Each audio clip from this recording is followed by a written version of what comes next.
வணக்கம். Instagram open பண்ணாலே வந்து விபச்சாரிகளோட கூடாரமாக இன்ஸ்டாகிராம் மாறிக்கிட்டு இருக்கு அப்படின்னு சொல்லி நிறைய பேர் கண்டிக்கிறாங்க, நிறைய பேர் பேசுகிறாங்க. இதுக்கு என்ன காரணம்னு கேட்டிங்கன்னா, இதற்கு முன்னால் வந்து அந்த அளவுக்கு ஒரு ஆபாசமான கருத்துக்கள், ஆபாசமான வீடியோக்கள் வந்து இல்லாமல் இருந்துச்சு. ஆனால் இப்போ வந்து என்ன ஆகுதுன்னா வந்து லேட்டஸ்ட்டாக ஒரு சாதாரண கருத்துக்கள் நல்ல ஒரு பதிவை போட்டால் பாப்புலர் ஆக முடியல, ரீச் ஆக முடியுங்கிற ஒரே நோக்கத்துக்காக வந்து ஆபாசமான பதிவை போடுறாங்க, ஆபாசமாக பேசுகிறாங்க. எல்லாம் போக மற்ற அக்காலாம் விட்டுருங்க, இந்த கடைசியாக பார்த்தீங்கன்னா பலூன் அக்காங்கிறாங்க. பலூன் அக்கான்னு சொல்லி அதுக்கு அக்கான பேர் வச்சு அக்காவை வந்து இவங்க கேவலப்படுத்துறாங்க. அது அக்கா கிடையாது, அது ஐட்டம். ஸ்டால் மட்டும் போட்டு ஒரு வீடியோ பண்றேன்னு சொன்னீங்களே, ஏமாத்திர மாட்டீங்களா டோலி? இப்போ அதெல்லாம் போக மோட்டிவேஷன் அக்கான்னு சொல்றாங்க. ஒரு பொண்ணு சோசியல் மீடியா வந்து பார்க்கறதுக்கு அவ்வளோ அழகா இருக்கு. அந்த பொண்ணு வந்து டே தம்பி அப்படிங்கிற ஒரு கருத்தை ஒரு வீடியோ போடுது. அந்த வீடியோ நீங்க பாருங்க. இப்போ வாழ்க்கையில அமுக்கணும் படிக்கணும் பிடிக்கணும் இருக்காம போய் பார்த்துட்டிங்களா? அப்போ இந்த மாதிரி கருத்துக்களை போடும் பொழுது அவங்க உண்மையிலே அந்த பெண்ணோட அப்பா அம்மா, அண்ணன், தம்பி, தங்கச்சி இவங்கெல்லாம் அந்த வீடியோக்குள்ள பார்ப்பாங்களா இல்லையாங்கிற கேள்வி நமக்கே வருது. சரி, இந்த மாதிரிலாம் போட்டு பாப்புலர் ஆகிட்டு அதுக்கப்புறம் வந்து தங்களை நல்லவங்க மாதிரி காட்டிக்கிட்டு 4 பேருக்கு ஹெல்ப் பண்ணுறாங்க, இல்லாதவங்களுக்கு காசு கொடுக்குறாங்க, சாப்பாடு வாங்கி கொடுக்குறாங்க. இது வந்து ஒரு வளர்ச்சியா? சரி, ஒரு கருத்துக்கள் சமூக ஊடகங்களில் வந்து நல்ல குடும்பத்தை சேர்ந்த பெண்கள் வந்து கருத்துக்கள் போடுறாங்க, நிறைய வீடியோக்கள் போடுறாங்க, பதிவிடுறாங்க. அவங்களால முன்னேற முடியலை, அவங்களுக்கு வியூஸ் போக மாட்டேங்குது. அப்போ இந்த மாதிரி பெண்களை பார்த்து அவங்களுக்கு என்ன யோசனை தோணும்? இல்லை, நம்மளும் இந்த மாதிரி போட்டால் தான் ரீச் ஆக முடியுங்கிற நோக்கம் வருமா இல்லையா? அதை பற்றி இன்னைக்கு நம்ம பேச போகிறோம். முதல்ல வந்து இந்த இன்ஸ்டாகிராமில் ரீல்ஸ் வரதுக்கு முன்னாடி வந்து டிக்டாக் வந்து ரொம்ப பாப்புலராக இருந்துச்சு. அந்த டிக்டாக்ல வந்து நிறைய பேர் வந்து ஆபாசமான வீடியோ போடுறது, ஆபாசமான பேச்சை பேசுறது அப்படிங்கிற மாதிரி இருந்துச்சு. அப்போ டிக்டாக்ல வந்து யார் இதுக்கெல்லாம் வந்து மூல காரணம் ஒருத்தன் இருக்கான். யார் நீங்களே பாருங்க. அக்கா இல்லைன்னாச்சுன்னா துடிச்சு பெரியல வந்து ஜிபி முத்து, அதற்கு முன்னால் வந்து இந்த திருச்சி சாதனா, இவங்கெல்லாம் வந்த பிறகு வந்து என்ன பண்ணுறாங்கன்னா டிக்டாக்கை பேன் பண்ணுறாங்க. ரொம்ப மோசமாக ஆபாசமாக பதிவிடுறாங்கன்னு சொல்லி இந்திய அரசு வந்து சீனாவோட ஒரு ஆப்புன்னு சொல்லி இதை பேன் பண்ணுறாங்க. அதுக்கப்புறம் வந்து அவங்களுக்கு வேறு வழி இல்லாமல் என்ன பண்ணுறாங்கன்னு இன்ஸ்டாகிராம் வர்றாங்க. இன்ஸ்டாகிராம் வந்து இந்த மாதிரி கெட்ட கெட்ட பேச்சுக்கள், கெட்ட கெட்ட ஆபாச பதிவுகளை போட்டு முன்னேறாங்க. அவங்கள வந்து இந்த மீடியாக்கள் வந்து காட்டுது, அவங்களுக்கு பேட்டி எடுக்குது. இன்னைக்கு அவங்க டாப்ல இருக்காங்க. அவங்க வந்து இன்னைக்கு சாதன ஆள் கிடையாது, இன்னைக்கு பெரிய பெரிய சம்பளம் வாங்கக்கூடிய ஆட்கள் இன்னைக்கு இருக்காங்க. அவங்க 10,000 ரூபாய் 25,000 ரூபாய் யார் கொடுத்தா கம்பெனில அப்படி சொல்லி அவங்க எல்லாம் போன பின்னாடி வந்து இன்னைக்கு வந்திருக்காங்க சில பேர். இந்த அவன் திவாகர், டாக்டர் திவாகர். சரி, இவன் அதுக்கப்புறம் இன்னொருத்தன் ஆடுவானே, இப்படி லூஸ் மாதிரி நீ ஆட்டம் ஆடிட்டு இருந்தால் எந்த பொம்பளை உன்னுடன் வாழுவா அப்படின்னு கேட்டு கேவலமா எச்சக்கலத்தனமா சில பண்ணுவாங்க சில பேர்லாம். இவங்களதான் வந்து இந்த மீடியாக்கள் வந்து பெரிய ஒரு புடிங்கி மாதிரி வந்து காட்டுறாங்க. அவங்கள போய் இன்டர்வியூ எடுக்கிறாங்க. அதில் அவனே சொல்றான், நான் நல்ல பதிவுகளை போட்டா, நல்ல கருத்துக்களை போட்டா வந்து யாராலையும் ரீச் ஆக முடியாது, மக்கள் விரும்பி பார்க்கறது இல்லைன்னு சொல்றான். அதுவும் கூட ஒரு நம்பகத்தன்மை உள்ள ஒரு உண்மைதான் அது. ஏன்னா நல்ல பதிவுகளை போட்டால் இங்கே மக்கள் பார்க்கறது இல்லை, கோமாளித்தனமான பதிவுகளை போட்டால் தான் இங்கே மக்கள் பார்க்குறாங்க. அவங்கள வந்து ஒரு பெரிய ஸ்டாராக வந்து ஏற்றுக்கிறாங்க, சினிமாவிலையும் நடிக்க சான்ஸ் கொடுக்குறாங்க.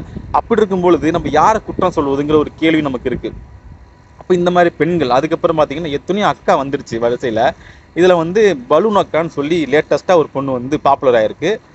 அரோரா சின்க்ளியர்னு சொல்லி அந்த பொண்ணோட பேர் அவங்க மாதிரி காட்டுது ஆப்பில். அப்போ அந்த பொண்ணு வந்து ஒரு மாடலாக இருக்காங்கன்னு சொல்லி அவங்களும் சொல்லிக்கிறாங்க. அவங்க என்ன பண்ணுறாங்க அப்படின்னா வந்து சோசியல் மீடியாவில் வந்து பலூன் அக்கான்னு பலூன் வச்சிலன்னு சொல்லி 2 மார்பகத்தையும் பிடிச்சி அமுக்கி காட்டுறாங்க சோசியல் மீடியாவில். நம்மளோட பதிவுகள் வந்து தேசிய தலைவரை பற்றி ஒரு பதிவு போட்டால் வந்து அதை கட் பண்ணுறாங்க. அல்லது நம்முடைய ஒரு காந்தல் மலருங்க, ஈழத்தோட தேசிய மலர் காந்தல் மலரை வந்து நான் வச்சுருந்தேன் இன்ஸ்டாகிராம் போஸ்ட்டில் போன வருஷம் ஆகிற நாளுக்கு. அதை வந்து இன்ஸ்டாகிராம் பேன் பண்ணிடுச்சு. எதுக்குன்னா ஒரு காந்தல் மலர் வச்சுது. ஆனால் நம்ம எதெல்லாம் பார்க்க வேண்டியதாக இருக்குது அப்படின்னா ரொம்ப கன்றாவியான ஆபாசமான பதிவுலாம் பார்க்க வேண்டியதாக இருக்குது. அப்போ அந்த பொண்ணு வந்து மார்பகத்தை அமுக்கி காட்டுது, எதுவுமே இல்லை பாருங்கன்னு சொல்லி, பலூன்லாம் கிடையாதுன்னு சொல்லி அமுக்கி காட்டுது. நம்ம அதில் பார்க்குறோம். அப்போ இந்த மாதிரியான பெண்கள் சமூகத்தில் வந்து வளரும் பொழுது என்ன ஆகுது அப்படின்னா அவங்கள வந்து ஒரு ரோல் மாடலாக ஒரு மோட்டிவேஷனாக எடுத்துக்கிட்டு நிறைய பேர் பெண்களும் அது மாதிரி ஆவாங்கங்கிற ஒரு வருத்தம் நம்மக்கிட்ட இருக்குது. அதே மாதிரி அதுக்கப்புறம் வந்து ஒரு மோட்டிவேஷன் அக்கான்னு ஒரு பொண்ணுக்கு பேர் வச்சுருக்காங்க. அந்த பொண்ணு இல்லைன்னா கெட்ட வார்த்தையாக பேசி வந்து ஒரு பதிவு போடுது. அது டே தம்பிங்கிறதெல்லாம் ஆரம்பிக்குது. அந்த பதிவுகளை வந்து நீங்கள் பார்த்துருப்பீங்கன்னு நினைக்கிறேன் நிறைய பேர். அப்போ அந்த பொண்ணு என்ன சொல்கிறாங்க அப்படின்னா வந்து இப்படி நிறையா வந்து அந்த பொண்ணு 80 போஸ்ட்டுக்கு மேலே போட்டுருச்சு.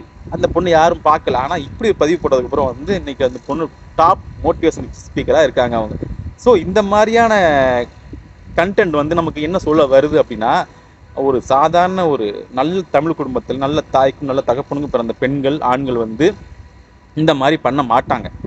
ஏன்னா அவங்க வந்து அறத்தின் வழியில நின்று ஒரு கருத்துக்களை வந்து சொல்லக்கூடிய ஆட்களாக நம்ம இருக்கோம். அதாவது தமிழ் சமூகம் வந்து அப்படிதான் இருக்கு. ஆனால் இப்படிப்பட்ட பெண்கள்லாம் வரும்பொழுது நமக்கு என்ன ஆகுதுன்னு ஆட்டோமேட்டிக்காக வந்து இல்லை, நம்ம வந்து இப்படி போன பாதையில் இப்படி போனோம்னா, அறம் சார்ந்து போனோம்னா நம்மளால முன்னேறவே முடியாது. அதனால் என்ன பண்ணுறோம் அப்படின்னா வந்து இந்த மாதிரி ஆபாசமான பதிவுகளை போட்டு முன்னேறிட்டு அதுக்கப்புறம் அந்த எல்லா போஸ்ட்டையும் அழிச்சிட்டு 4 பேர் நல்லது பண்ணுற மாதிரி ஹெல்ப் பண்ணால் நம்மளை மறந்துடுவாங்கன்னு சொல்லி இவங்க நினைக்கிறாங்க. அது ரொம்ப தப்புங்க. ஏன்னா நமக்கு ஒரு அறம் இருக்குது. நமக்கு வந்து ஒரு தமிழ் சமூகத்தோட வரலாறு எல்லாமே பார்த்தீங்கன்னா வந்து அது அறம் சார்ந்த வழி தான் நமக்கு கற்றுக் கொடுத்துருக்கு. அப்படி தான் நம்மள இருக்கணும். இந்த மாதிரி போஸ்ட் போட்டு இந்த மாதிரி பொழைக்கிறதுக்கு கண்டிப்பாக சொல்கிறேன், வேற பிச்சை எடுத்து வாழ்ந்துட்டு போயிடலாம். அப்படிப்பட்ட ஒரு வாழ்க்கை கூட பரவாயில்ல. பிச்சை எடுக்கிறவங்க கூட வந்து நல்ல ஒரு அறம் சார்ந்த வழியில் வாழ்கிறாங்க. இந்த மாதிரி சமூகத்தில் வந்து ஒரு ஊடகத்தில் வந்து ஒரு விபச்சாரியாக வாழ்கிறதுக்கு நீங்கள் வந்து 4 பேர்கிட்ட போயிட்டு பிச்சை எடுத்து கையேந்து பிச்சை எடுத்து சோத்து தின்னாவோட ஒட்டும். இந்த மாதிரி ஆபாச பதிவு போட்டு தான் முன்னேறணும் அப்படிங்கிறதுலாம் இல்லை. நல்ல பதிவையும் போடலாம், நல்ல பதிவை போட்டு முன்னேறக்கூடிய ஆட்களும் இருக்காங்க. உங்களுடைய கருத்துக்களை வந்து பார்த்துட்டு சாதாரண தமிழ் குடும்பத்தை சேர்ந்த பெண்கள் வந்து மாறிடக்கூடாது. நீங்கள் மாறிடாதீங்க. ஏன்னா இவங்கெல்லாம் ஒரு கேடு கட்ட எச்ச, இவங்கெல்லாம் வந்து ஒரு விபச்சாரிங்க. இவங்கெல்லாம் அதாவது ஊடக விபச்சாரின்னு சொல்லுவாங்கல்ல, அது இவங்க தான். இந்த மாதிரி ஊடக விபச்சாரிகளை பார்த்து நம்முடைய தமிழ் சமூக பெண்கள் வந்து மாறிட வேண்டாம். இவங்கள மாதிரி பதிவு போட்டால் மட்டும் தான் முன்னேற முடியுங்கிறதெல்லாம் கிடையாதுங்க. நல்ல பதிவு போட்டாலும் முன்னேறலாம். அந்த மட்டும் நீ மைண்டில் வச்சுக்கோங்க. அதே மாதிரி வந்து இந்த இன்ஸ்டாகிராம் பார்த்தீங்க அப்படின்னா வந்து நம்ம இந்த சமூகம் வந்து என்ன ஆயிடுச்சு அப்படின்னா அதுலேயே மூழ்கி வேற எதுலையுமே கான்சன்ட்ரேட் பண்ண முடியாத ஒரு சூழ்நிலை வந்திருக்கு. இப்போ அதுலேருந்து மீண்டு வரணும். இதுதான் வந்து நம்மளுடைய கருத்தாகவும் இருக்குது. இந்த பதிவுக்கு என்ன கருத்துங்கிறத மறக்காம கீழே கமெண்ட் பண்ணுங்கள். நன்றி.